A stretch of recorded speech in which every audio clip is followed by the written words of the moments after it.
All right. So I have a decent thread here of protest coverage.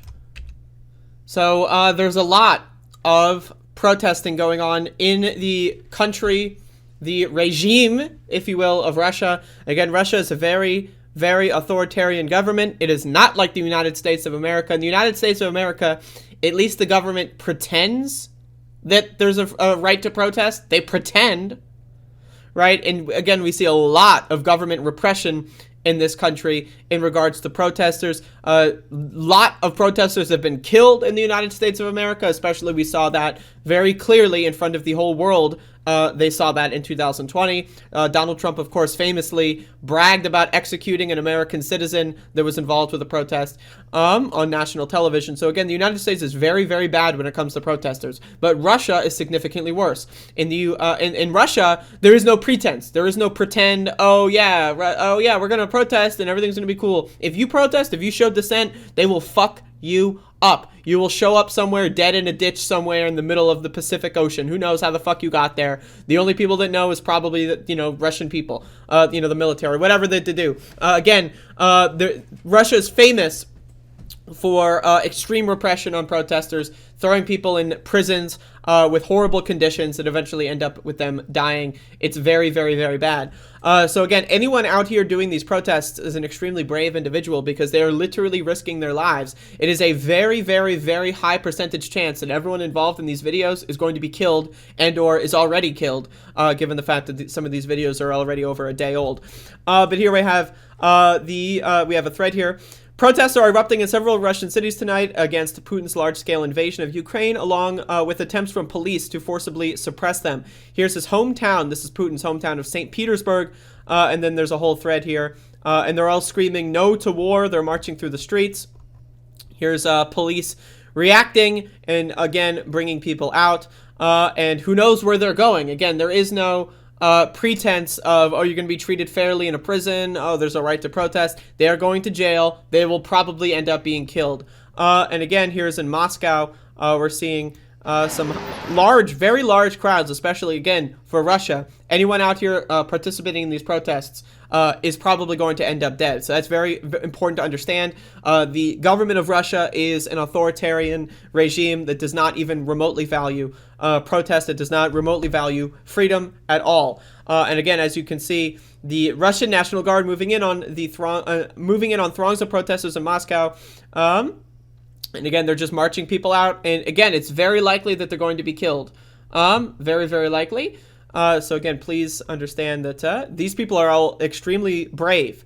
Again, I want to be very clear. It is very much so not like protesting in the United States of America.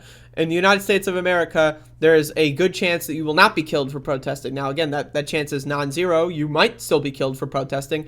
Look what happened with Michael Ryan. Look what happened with what happened in Kenosha, Wisconsin. So you still might be murdered for no reason senselessly. Look what happened in Portland recently in the United States.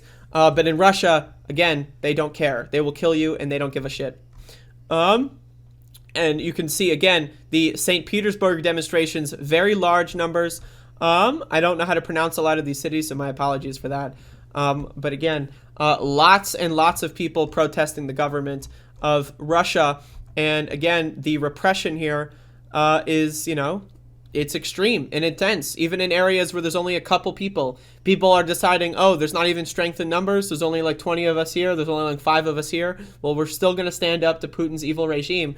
And again, chances are these people are dead or going to die very soon. And it's very important to understand how tactics work when it comes to surveillance. In the United States, a lot of protesters have been locked up from Twitter videos, social media videos, TikToks, and so forth. A lot of people will get recognized by, like, let's say a backpack that they have or shoes that they have on, and then police will go and arrest them later on. So again, just because people aren't necessarily arrested right now in a lot of these clips, again, the Russian government is going to be studying every single frame of these, of these videos, and they're going to try to find every single one of these people at some point. And so it's very important that these people, again, they might be safe now. They could be safe for a couple months, but at some point, I guarantee you that the Russian government will track them down.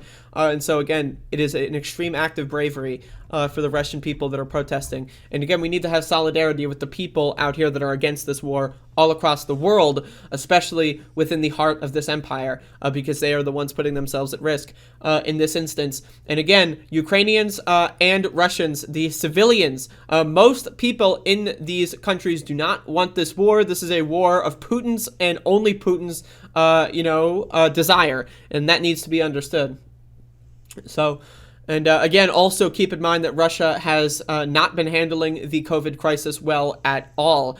And that is something that we really need to understand as well. So that's another aspect to this whole thing, is that, a lot of people in this country have been completely ravaged and destroyed by COVID, by the, economic fallout of COVID. A lot of these people, from what I understand, feel like they have nothing to lose.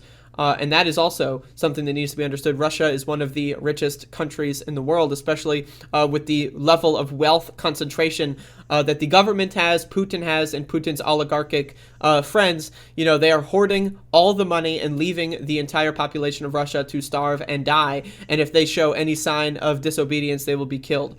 And that, again, very brave people out there. Very brave.